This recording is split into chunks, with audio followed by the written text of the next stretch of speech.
وہی گل باقی رہے گا نہ چمن رہ جائے گا، بس رسول اللہ کا دین حسن رہ جائے گا، نام شاہ جہاں مٹ جائیں گے، لیکن یہاں نام شاہ جہاں مٹ جائیں گے، لیکن یہاں حشر تک نام و نشان پانچتن رہ جائے، بس رسول اللہ کا۔ ہمیں بابا جی نے ایک بات بتائی کہ جب تم بات کہو تو اپنے آپ کو میدان میں پیش کرو، باقی پھر وہ پنجابی میں کہتے ہیں سائیں جانن تے گائیں جانن۔ آپ کو یاد ہوگا یہ بابا جی نے صرف کہا نہیں بلکہ عملاً کر کے دکھایا۔ جس وقت آسیہ ملونہ کی رہائی کے خلاف تحریک نے احتجاج کا اعلان کیا تو بابا جی نے فرمایا صبح 8 بجے سب نے سڑک کے کنارے آ کے بیٹھ جانا ہے، فیصلہ اگر دین کے اصولوں کے مطابق ہو تو دعا کر کے گھر چلے جانا ہے، اور اگر رسول عربی صلی اللہ علیہ وسلم کی عزت کے خلاف کوئی فیصلہ آئے تو پھر آپ نے احتجاج کرنا ہے۔ تو اس وقت میرے سمیت بہت سارے ساتھی ابھی گھروں میں تھے، میں اچھی طرح مجھے یاد ہے، میں تیاری کر رہا تھا کہ واٹس ایپ میں جناب تصویر آئی بابا جی علیہ رحمہ کی، آپ نے ابھی بھی کئی لوگوں کے پاس وہ محفوظ ہوگی کہ آپ اکیلے اپنے 1-2 خلیفوں کے ساتھ وہاں پہ تشریف فرماؤ کے بیٹھے ہوئے۔ ہم جلدی سے بھاگے وہاں پہ، ہم نے بعد میں گلہ بھی کیا کہ حضرت جی یہ اچھا نہیں کیا آپ نے، اکیلے آپ کو اٹھا کے لے جاتے تو۔ فرمایا مولانا ہم پورے جہان کے ذمہ دار نہیں ہیں، اپنی جان کے تو ہم ذمہ دار ہیں نا۔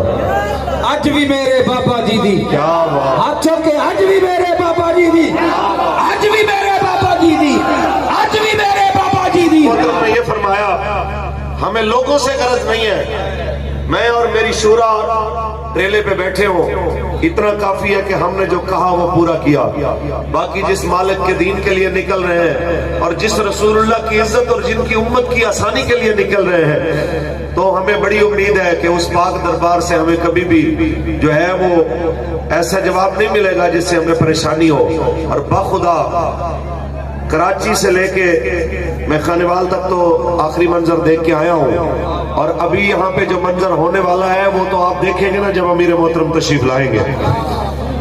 اور میں پوری ایمانداری سے کہہ رہا ہوں، آپ کو ایڈوانس بتا رہا ہوں کہ میاں چنو کی سرزمین نے کسی مذہبی کسی سیاسی جماعت کا اس طرح کی آمد ایسے موسم میں نہیں دیکھی ہوگی جس طرح آج حضور کے غلاموں نے منظر پیش کرنا ہے انشاءاللہ۔ آئیں جی، بات اتنی سی ہے، لوگوں کو مسئلہ ہے کہ جن مولویوں کا سیاست سے کیا کام ہے۔ آپ کے علاقے میں شاید نہ کہتے ہوں، لاہور میں کہتے ہیں تو میں چلو جواب دے دیتا ہوں کہ وہ جی مولویوں کا سیاست رل کی کام ہے، کہتے ہیں جی مولویوں کا سیاست سے کیا کام ہے۔ میں نے کہا جی جس آقا مولا کا ہم نے کلمہ پڑھا ہے اس کریم نبی نے عبادت بھی سکھائی ہے، سیاست بھی سکھائی ہے، معیشت بھی سکھائی ہے اور معاشرت بھی سکھائی ہے۔ اونچی بولے۔ اب عالم کفر کو مسئلہ یہ ہے کہ یہ مسلمانوں میں جو کئی سو سال سے ہم نے سیاسی شعور ختم کر دیا تھا، انہیں کہا تھا کہ بس تم نماز روزہ تسبیحیں کھینچنا تمہارا کام ہے، یہ دنیاوی امور حکومتی امور چلانے میں مداخلت کرنا تمہارا کام نہیں ہے۔ اب یہ کیا ہو گیا ان کو کہ یہ اس طرف چل پڑے ہیں؟ انہیں پتہ ہے کہ ہتھیار اٹھا کے آنے والوں سے ہم نمٹ لیں گے، کہ کہہ دیں گے یہ جناب بڑے دہشت گرد، یہ بڑے خطرناک، نہ یہ ہتھیار اٹھاتے ہیں، نہ یہ بندوق اٹھاتے ہیں، نہ یہ بم چلاتے ہیں، کراچی سے لے کے کھانے وال تک آتے ہیں، رستے میں کھجوروں کے باغ بھی آتے ہیں، آموں کے باغ بھی آتے ہیں، ایک آم نہیں توڑا جاتا، ایک کھجور کے جناب اعلیٰ درخت کو نہیں چھیڑا جاتا، اور رستے میں آتے ہوئے بازاروں کے بازار سے گزرتے ہیں، ریڑیوں والوں سے گزرتے ہیں، کسی ایک ریڑی والے کو کلیم نہیں ہے پورے رستے میں کہ کسی نے ایک آڑو جناب اٹھا لیا ہو بغیر اجازت کے، ایک ہوٹل پہ کلیم نہیں ہے کہ کسی نے دال روٹی مجھ سے بغیر پیسے دیے کھا لی ہے۔ تو یہ بڑا خطرناک ہے عالم کفر کے لیے۔ ہم انہیں بتانا چاہتے ہیں یہ سارے مولوی نہیں، تو یہاں پہ اگر کلین شیپ کو بھی دیکھے گا، اس کے آگے بھی اگر اس طرح کی چیزیں ہوں گی تو وہ بھی یہ کہہ کے چلے گا کہ میں اپنے لیے نہیں نکلا، اپنے مصطفیٰ کے دین کے لیے نکلا ہوں۔ اور یہ بتانا چاہتا ہوں ابھی تو ہمارے ہاتھ میں اقتدار نہیں، اقتدار ہوگا تو انشاءاللہ خیبر سے کراچی تک اکیلے بغیر کسی سہارے کے بندہ نکلے گا، اسے اللہ اور اس کے رسول کے علاوہ کسی چیز کا خوف نہیں ہوگا۔ اور وہ وقت آنے والا ہے، کیونکہ پاکستان اس ٹریک پہ چل پڑا ہے کہ پاکستان کا مطلب کیا، لیکن اس کے لیے صرف نعرے سے تو کام نہیں نہ بنے گا، میدان میں آنا پڑے گا۔ بڑی پارٹیوں کو پریشانی ہے، بڑوں کو مسئلہ ہے، یہ کیا ہو گیا ہے، یہ کہاں سے چل پڑے۔ بھائی صاحب میرے آقا مولا کا فرمان ہے، خیر الناس من ينفع الناس، لوگوں میں سب سے بہتر وہ ہے جو باقی لوگوں کو نفع پہنچائے۔ آج ہم نے دیکھا پاکستان میں کہ عدلیہ اور خان صاحب ایک طرف کھڑے ہوئے ہیں، اسٹیبلشمنٹ اور 12 جماعتیں، حکومت ایک طرف کھڑی ہوئی ہے۔ غریب کے لیے کون کھڑا ہے؟ وہ روتی ہوئی ماں کے لیے کون کھڑا ہے؟ عزتیں بیچ کے بچوں کے لیے روٹی کمانے والی جناب اس بی بی کے لیے کون کھڑا ہے؟ روتی بہنوں کے لیے، بھائی کے علاج کے لیے جناب جو گردے بیچنے پہ مجبور ہے، اور ان بھائیوں کے لیے جو بہنوں کی شادی کے لیے گردے بیچنے پہ مجبور ہے، ان کے لیے کس نے کھڑا ہونا ہے؟ اس کے لیے محمد عربی کے ان فقیروں نے کھڑا ہونا ہے، جنہوں نے کہنا ہے پاکستان کا مطلب کیا، دستور ریاست کیا ہوگا۔ لیکن یہ کہتے ہیں یہ بدلہ کیسے جائے گا؟ بھائی بدلہ جائے گا، لیکن اس کے ساتھ ایک شرط ہے کہ آپ کو میدان لگانا پڑے گا۔ یہ ایسے نہیں، میں نہیں کہہ رہا اپنی طرف سے، اگر میں علامہ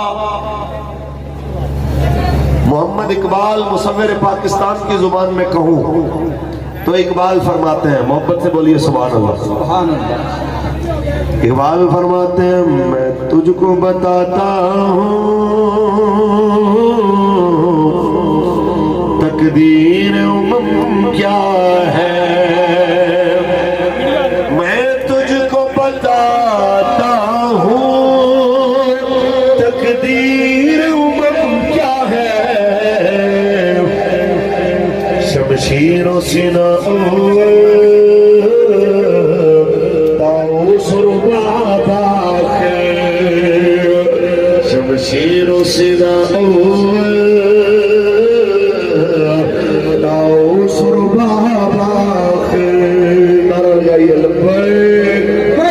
شرط اتنی ہے سارا کچھ بدل جائے گا، شرط اتنی ہے آپ کو میدان لگانا پڑے گا۔ بابا جی علیہ الرحمہ نے فرمایا سب بیان کرتے رہے کہ بدر میں مدد آئی تھی، ہمارا جرم اتنا ہے کہ ہم نے کہا مدد آئی تھی، آئے گی، آتی رہے گی، لیکن شرط اتنی ہے کہ اس کے لیے میدان لگانا پڑے گا۔ کون کون ہے کہ جب کبھی میدان لگے تو رسول اللہ کی عزت حضور کے دین کے لیے میدان میں آنے کے لیے تیار ہے؟ سبحان اللہ۔ تاجدار ختم نبوت،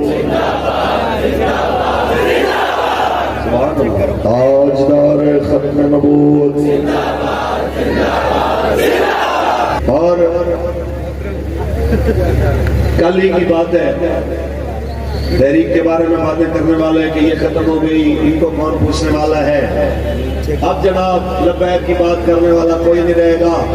میں بتانا چاہتا ہوں، آنکھیں کھولیے، ہوش سنبھالیے۔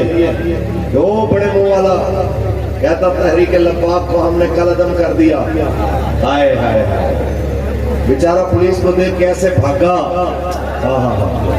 خدا کی پناہ، میں کہتا ہوں عبرت آتی ہے، بندے کو اللہ سے ڈرنا چاہیے، ایسے بڑے بڑے بول نہیں بولنے چاہیے۔ سدا بادشاہی میرے رب کی ہے، سدا بادشاہی میرے رب کی ہے۔